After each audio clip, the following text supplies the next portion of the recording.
ชาพระบรมกราบพระพร้อมกันครับกราบกราบกราบกราบพระบรมธรรมพ่อแม่ครูบาอาจารย์ครับพระบรมกราบคำบูชาพระรัตนตรัยพร้อมกันครับอิมินาสการเนะพุทธังอภิปูชยามะอิมินาสการนะธัมมังอภิปูชยามะอิมินาสการนะสังฆังอภิปูชยามะอะระหังสัมมาสัมพุทโธภะคะวาพุทธังภะคะวันตังอะภิวาเทมิสวากขาโตภะคะวะตาธัมโมธัมมังนามัสสามิสุปฏิปันโนภะคะวะโตสาวกสังโฆสังฆังนามามิหันธรรมยังพุทธัสสะภะคะวะโตปุพพภาคณมะการังกะโรมาเส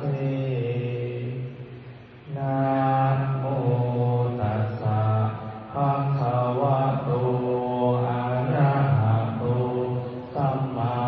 สัมพุทธัสสะนะโมตัสสะภะคะวะโตอะระหะโตสัมมาสัมพุทธัสสะนะโมตัสสะภะคะวะโตอะระหะโตสัมมาสัมพุทธัสสะพุทธังสารนังคัจฉามิธัมมังสารนังคัจฉามิสังฆังสารนังคัจฉามิทุติยัมปิพุทธังสารนังคัจฉามิทุติยัมปิธัมมังสารนังคัจฉามิทุติยัมปิสังฆังสารนังคัจฉามิตติยัมปิพุทธังสารนังคัจฉามิตติยัมปิธัมมังสารนังคัจฉามิตติยัมปิสังฆังสารนังคัจฉามิเปิดหนังสือไปหน้าที่12ทันธรรมยังปฏิจจสมุปาทาธัมเมสุอิทัปปัจจยตาทิธัมมาปะทังอนามาเสอิทัพพิขเวอริยสาวโกปฏิจจสมุปาทันเยวะสาธุกังโยนิโสมนัสสิกโรติภิกษุทั้งหลายอริยสาวกในธรรมวินัยนี้ย่อมกระทำไว้ในใจโดยแยบคายเป็นอย่างดี ซึ่งปฏิจจสมุปบาทนั้นเทียวดังนี้ว่าอิมัสสมิงสติธัมโม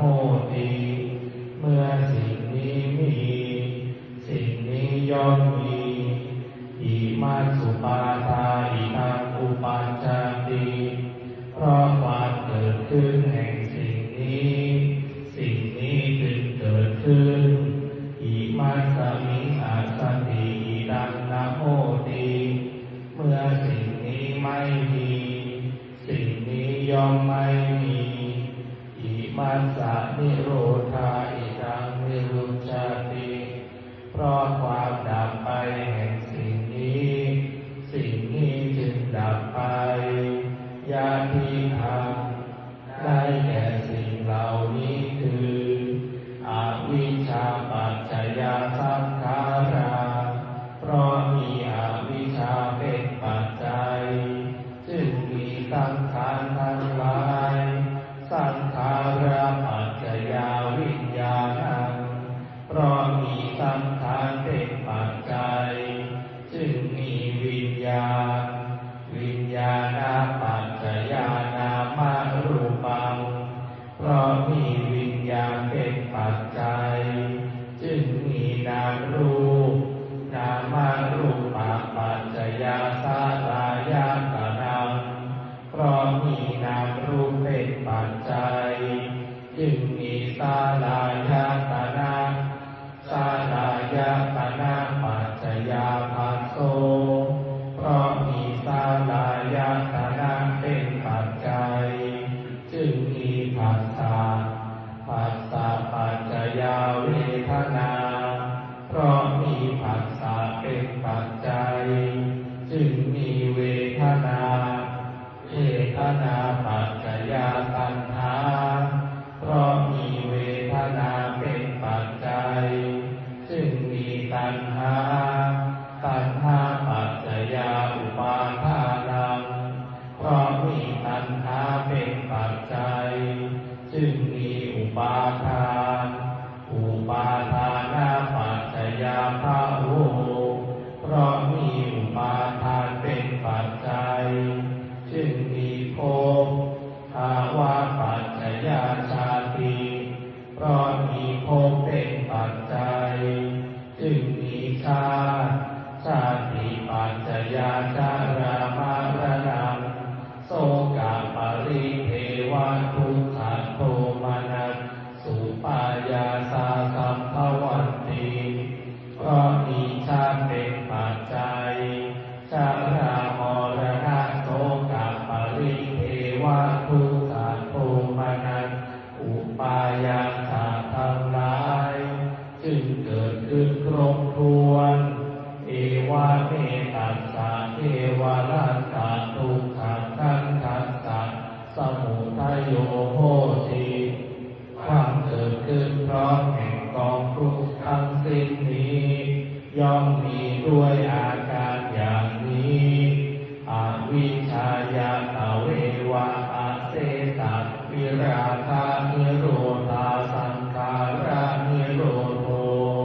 เพราะความจางคลายดับไปโดยไม่เหลือแห่งอวิชชานั้นเทียวจึงมีความดับแห่งสังขารสังขารานิโรธาวิญญาณานิโรโธเพราะมีความดับแห่งสังขารจึงมีความดับแห่งวิญญาณวิญญาณานิโรธานามารูปานิโรโธเพราะมีความดับแห่งวิญญาณ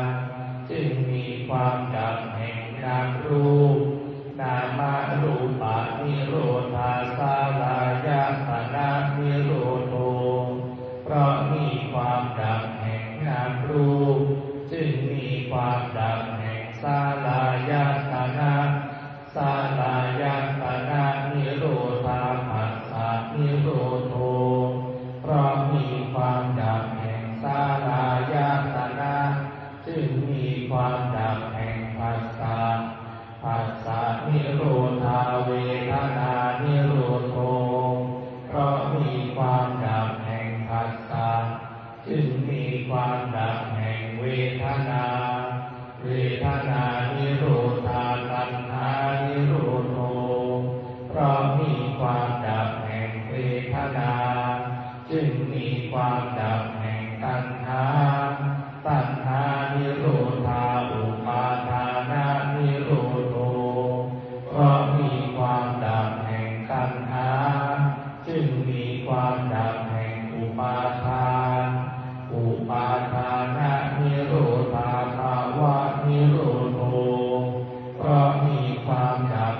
อุปาทานจึงมีความดับแห่งภพภาวะนิโรธาชาตินิโรโธเพราะมีความดับแห่งภพจึงมีความดับแห่งชาติชาตินิโรธาชรามรณะโสกะปริเทวะทุกขโทมนัสสุปายาสานิรุชชันติเพราะมีความดับแห่งชาตินั้นแลชรามรณะโสกะปริเทวะทุกขโทมนัสอุปายาสาทั้งหลายจึงดับสิ้นเอวะเมตัสสะเอวะรัสสะทุกขกังตัสสะนิโรโธโหติติความดับลงแห่งกองทุกข์ทั้งสิ้นนี้ย่อมมีด้วยอาการอย่างนี้ดังนี้สำหรับการสวดมนต์สาธยายธรรมในช่วงเช้าวันเป็นเพียงเท่านี้ลำดับต่อไปเราจะได้เปลี่ยนอิริยาบถเป็นการเดินจงกรมกัน